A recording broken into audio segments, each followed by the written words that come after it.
Titus, I'm sorry, I'm not going to be able to say your last name correctly. Would you do that for me, please? Sure, yeah, Titus Bartolotta. So Titus, what are you speaking at the event about? Sure, yeah. I'm going to talk about something that's extraordinarily important to me, and that's servant leadership.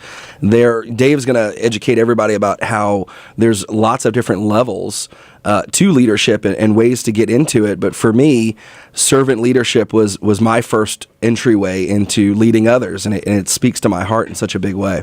You know, it is the one thing that is endearing about you is that you've been on the show before. We've known each other, and you and your wife started a foundation.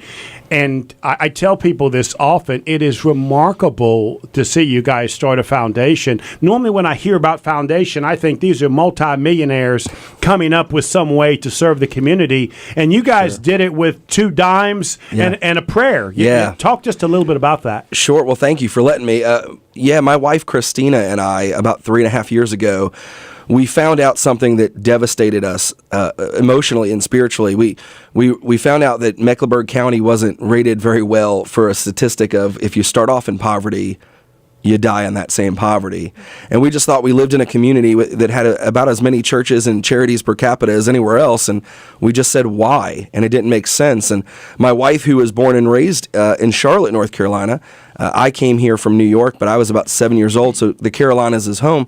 We have broken that statistic. We are certainly far from independently wealthy, but we are comfortable enough to enjoy a meal and have a wonderful home to live in. And we just were frustrated with this true fact in our community. And so we decided to pray, and we were moved by the Spirit of the Lord to do something bigger and do something more. And so we said, let's start a charitable foundation. And, my wife said, well, what are we going to call it? And I said, well, we'll call it the Lotta Foundation because I just want to do a lot of good. That's all I care about. I remember when one sandwich was a lot of food. I remember when one toy brought me a lot of joy, and it changed my life. There were moments that people planted seeds of love and hope in my world, and I don't think they quite knew that those seeds would grow into trees that would end up to be bigger than my problems, but they did.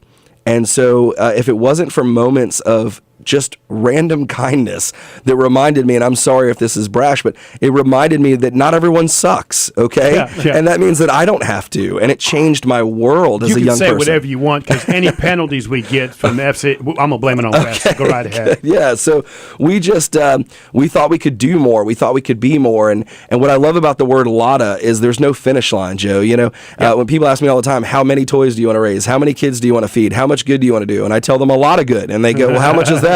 I go, I'll let you know. Okay, just keep supporting us, keep donating your time, keep loving what we're doing, and let's keep helping people. And now, Dave, if you could talk about I think, and I want to get Titus in on the conversation because I know Bill, I know Titus, and I've just met with Heidi, and of course, Dave, I've known you for years. Dave actually was one of our first speakers, Bill, if you remember correctly, at the small business event. This group you put together, right, is such a unique, eclectic group that there's no way that you're not going to connect in some way, Dave, to this event.